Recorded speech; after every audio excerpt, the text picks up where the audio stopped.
Nastąpiło spore niedogadanie się i teraz stacyjek się wycofuje, a my płyniemy do tyłu, żeby przed nim spierdzielać. Od 2018 roku razem podróżujemy pod żaglami przez świat. Krystal była domem Michała jeszcze na długo przed tym. W tym czasie przeżyliśmy wiele historii, które wciąż wspominamy. Oto jedna z nich. Mamy początek 2019 roku.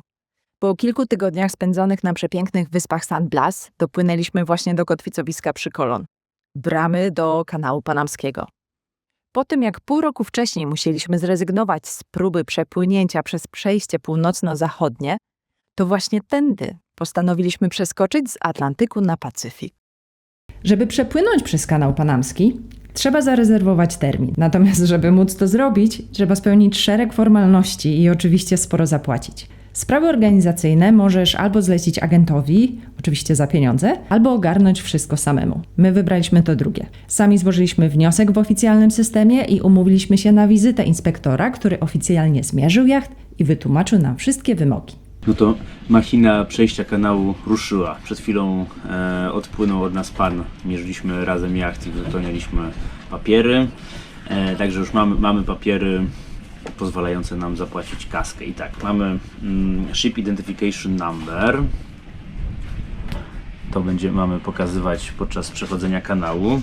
Dostaliśmy 2 formularze, które musimy zabrać jutro do banku. A w banku zapłacić niebagatelną kwotę $1875, z czego $891 to jest tak zwany buffer. Jakbyśmy coś zbroili, to nam zabiorą. A te dane dla banku, no to właśnie zostawiamy w przeciągu 2-3 tygodni, mają nam ten buffer zwrócić. No i podobno zwracają. Także jutro porannym busem pędzimy do banku zapłacić $1900 gotówką. No to drogie to żeglowanie trochę się robi. To właśnie dotarliśmy do Citibanku, tylko w jednym banku tutaj w Colón można dokonać płatności.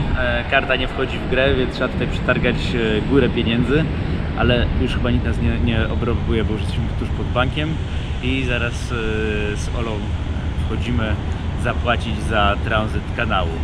Zobaczcie okolice. A tu jest w ogóle... Przepiękna. To jest w ogóle kapitanat? Kapitan Tak, portu. kapitan portu, tutaj się meldowaliśmy. Dobra, wchodzimy.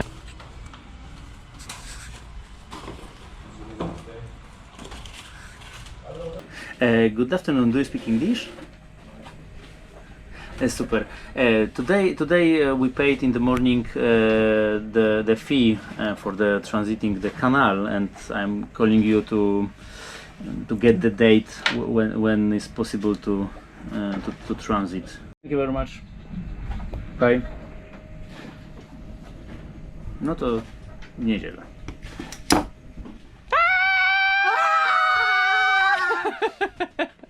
Szacuje się, że rocznie kanał panamski przepływa 14 000 statków. Daje to 38 jednostek dziennie. Jachty żaglowe stanowią zaledwie kilka procent całego ruchu. W ostatnich latach rocznie kanał przepływało plus minus 1000 żaglówek. Uogólniając, można powiedzieć, że na 38 statków dziennie przepływających przez kanał 2-3 to jachty. Dla jachtów to droga zabawa i wyzwanie logistyczne. Trzeba mieć 4 długie i mocne liny, dużo odbijaczy i oprócz kapitana załogę przynajmniej 4 osób. Oczywiście wszystko można wynająć, ale częstą praktyką jest, że załogi jachtów sobie wzajemnie pomagają i pożyczają sobie i załogę, i sprzęt. I tak zrobiliśmy i my. Pierwszy raz kanał przepłynęliśmy na zaprzyjaźnionym katamaranie. Dzięki temu, płynąc na Krystal, widzieliśmy czego się spodziewać. A tak przynajmniej nam się wydawało. Siedzimy i czekamy na pilota. Atmosfera jest napięta jak plan deka na żółto. Tak, ja się strasznie denerwuję i nie za bardzo jem. Chociaż płynęliśmy wczoraj, to jednak we własnym domku, to się człowiek o niego boi. Pokażę Wam teraz, jak się przygotowaliśmy, no i zapraszamy do przejścia przez kanał panamski. Potrzebujemy 4 dużych lin, dużych to znaczy długich, takich więcej niż 37 metrów. My mamy tutaj 50, widzicie, są one bardzo grube. bo muszą nas utrzymać. Mamy mnóstwo odbijaczy. Jesteśmy obwieszeni. Wycieraczka czeka na pilota. Zapasowe odbijacze. Liny, jeśli będziemy się łączyć z innym jachtem, a najprawdopodobniej będziemy. Zobaczcie, ten katamaran płynie, tamten katamaran płynie, ten. Kanału Panamskiego nie przepłyniesz bez pilota. To obowiązkowy, doświadczony nawigator wyznaczony przez władze kanału, który formalnie przejmuje kontrolę nad jachtem na czas tranzytu. To on wydaje kapitanowi polecenia dotyczące kursu, prędkości, manewrów i komunikuje się z obsługą kanału. My mieliśmy to szczęście, że na pierwszy dzień naszego tranzytu pojawił się pan, którym płynęliśmy dzień wcześniej. Hola! Oh, so good to see you! Jest stres. A to dopiero był początek. Zazwyczaj przez kanał płynie się z innymi jachtami i trzeba razem związać się w wielką tratwę. Okazało się, że środek zajmie katamaran, a my będziemy z prawej strony. Oznaczało to, że nasza ekipa, czyli Ola i Józek na dziobie oraz na rufie Majta i Nikolas z jachtu, którą pomagaliśmy dzień wcześniej, mają łapać liny w śluzach, przywiązywać do nas i na bieżąco je regulować. Śluzy Gatun podnoszą statki do góry, więc liny trzeba było wybierać. Kanał Panamski to jeden z najważniejszych skrótów w światowej żegludze. 82 km i przepływasz pomiędzy Atlantykiem i Pacyfikiem. Budowa kanału była ogromnym wyzwaniem. Pierwsi podjęli się Francuzi w latach 80. XIX wieku. Zatrudnili do tego samego człowieka, który zbudował kanał Suezki, Ferdynanda de Lesseps, tylko że tu nie było pustyni. Projekt zakończył się totalną katastrofą. Wiele tysięcy robotników zmarło na malarię i żółtą febrę, bo nie rozumiano jeszcze wtedy, jak niebezpieczne w tropikach mogą być komary. Trudny teren uniemożliwił projekt. Na początku XX wieku Amerykanie przejęli budowę. Zamiast kanału na poziomie morza zaprojektowali system śluz, który najpierw podnosi statki na wysokość około 26 metrów nad poziomem morza, na sztuczne jezioro Gatun, przez które przepływają na drugą stronę Ameryki, po czym śluzami opadają znowu na poziom morza, ale już na drugim oceanie. Ta budowa trwała około 10 lat i pierwszy statek przepłynął w 1914 roku. Od tego czasu kanał został rozbudowany, żeby mogły mieścić się do niego współczesne kontenerowce, chociaż i tak większość wielkich statków teraz budowanych jest właśnie pod kanał i jego wymiary. Ale wróćmy do nas.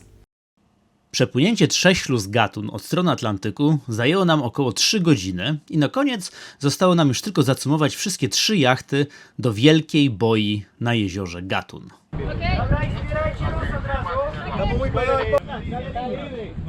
Okej. To obkładamy spring. Little more. Cuando esté parejo lo vamos ahí. Okay. Okej?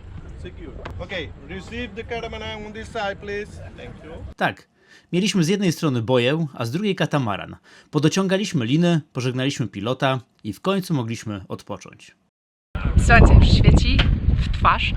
A my Wstało. czekamy na pilota. Czekamy na pilota, zaczynamy dzień drugi, czyli z jeziora Gatun. Będziemy spływać na dół, 27 metrów w dół do Pacyfiku. Wczoraj poszło dobrze. Nie Wczoraj uważasz? poszło super, chociaż płyniemy w 2 jachty i dość szeroki katamaran, więc jak płyniemy taką tratwą obok siebie, to normalnie jesteśmy jak jakaś pijana dżdżownica, raz w prawo, raz w lewo, w ogóle zero kontroli, więc jak w tych drugich lokach będzie więcej prądu, to może być emocjonująco. Dokładnie, ten drugi dzień schodzenie w dół jest gorsze, ponieważ są prądy większe i jest szczególnie przy trzeciej śluzie, kiedy się miesza słodka woda ze słoną, to jest taki...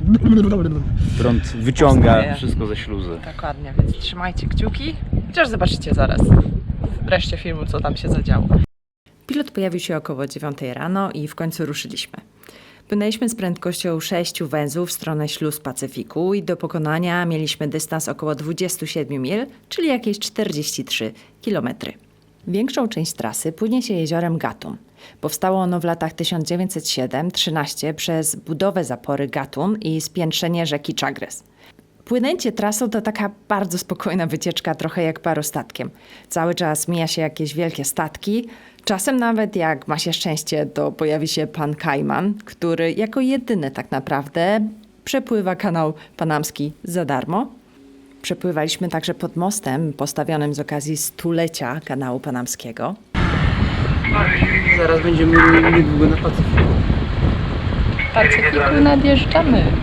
Aż w końcu po 5 godzinach dopłynęliśmy i przyszedł czas na ponowne związanie się.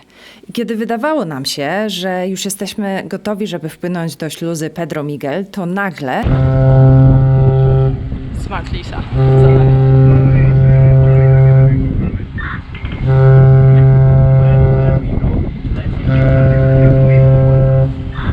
Ten dźwięk nie był normalny. Teoretycznie wszystko było ok. Statek był za nami i miał śluzować za nami, bo w śluzach od Pacyfiku duże statki wpływają za małymi. Coś jednak mu się nie podobało, a nasi piloci nie mogli się dogadać ani między sobą, ani z pilotem statku. I zrobiło się naprawdę nerwowo. Musieliśmy szybko zejść mu z drogi, ale w stronę śluz pchał nas bardzo mocny wiatr, a każdy jacht ciągnął w swoją stronę. Normalnie w takiej sytuacji komendę powinien przejąć pilot lub sternik ze środkowego jachtu. Jednak była ona na tyle zaskakująca, że nikt nie wiedział, co robić. Na całe szczęście wszystko działo się na tyle wolno, że w końcu udało nam się zejść statkowi z drogi, minął nas, ale...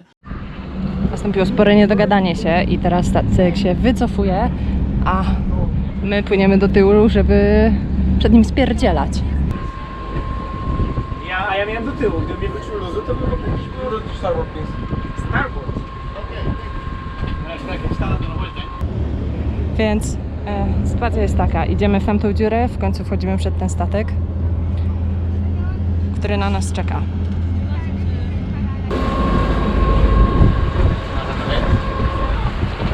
Wszystko dlatego, że z lewej strony to są Janusze śluzowania. Wszystko pozwala.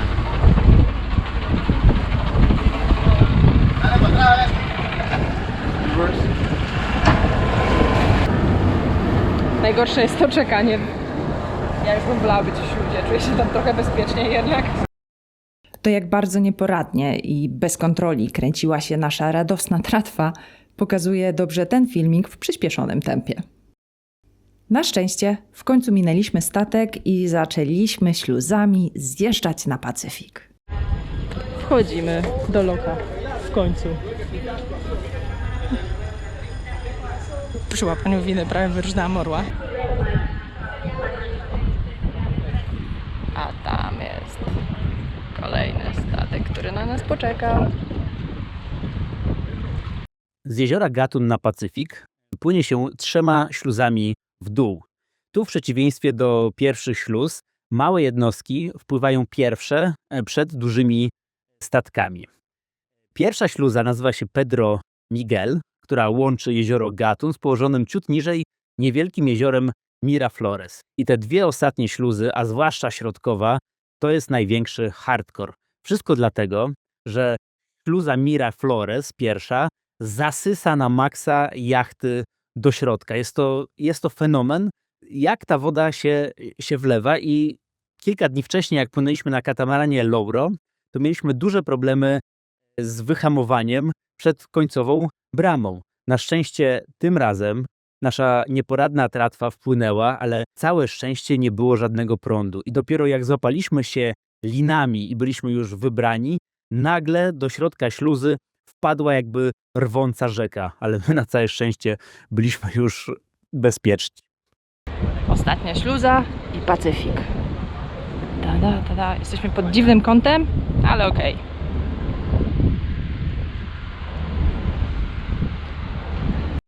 Naprawdę się cieszę.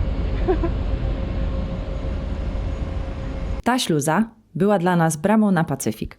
Nie ma w niej żadnego prądu na wejściu, ale jest na wyjściu. To dlatego, że słodka woda w śluzie jest lżejsza od tej słonej z oceanu. Więc w momencie otwierania się wrót, słona woda niczym klinem wpycha się pod słodką, która po powierzchni jest wypychana na zewnątrz.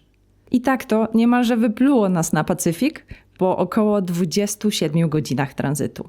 Pozostało nam jeszcze rozłączyć naszą tratwę, pożegnać się z pilotem i w końcu dotarliśmy do kotwicowiska przy Panama City. Kanał Panamski to symbol sam w sobie, więc przepływanie przez jego śluzy to coś, co zostaje w tobie na długo. Z czasem nawet zapomina się o tych niepotrzebnych nerwach, które w momencie tranzytu były ogromne. Ważniejsze jest to, że przepłynięcie przez kanał otworzyło nowy rozdział naszej podróży pod żaglami przez świat. Zapraszamy Cię serdecznie na kolejne historie z archiwum Krystal już wkrótce. Nie będą się pojawiać chronologicznie, ale na pewno będą ciekawe. Pamiętaj więc subskrybować kanał i włączyć powiadomienia, żeby nic Cię nie ominęło. Może też rozważysz dołączenie do zacnego grona naszych patronów? Zeskanuj kod QR, a dowiesz się więcej. A w komentarzu napisz, czy właśnie tak wyobrażałeś sobie, wyobrażałeś przepływanie przez kanał panamski jachtem. Aloszka!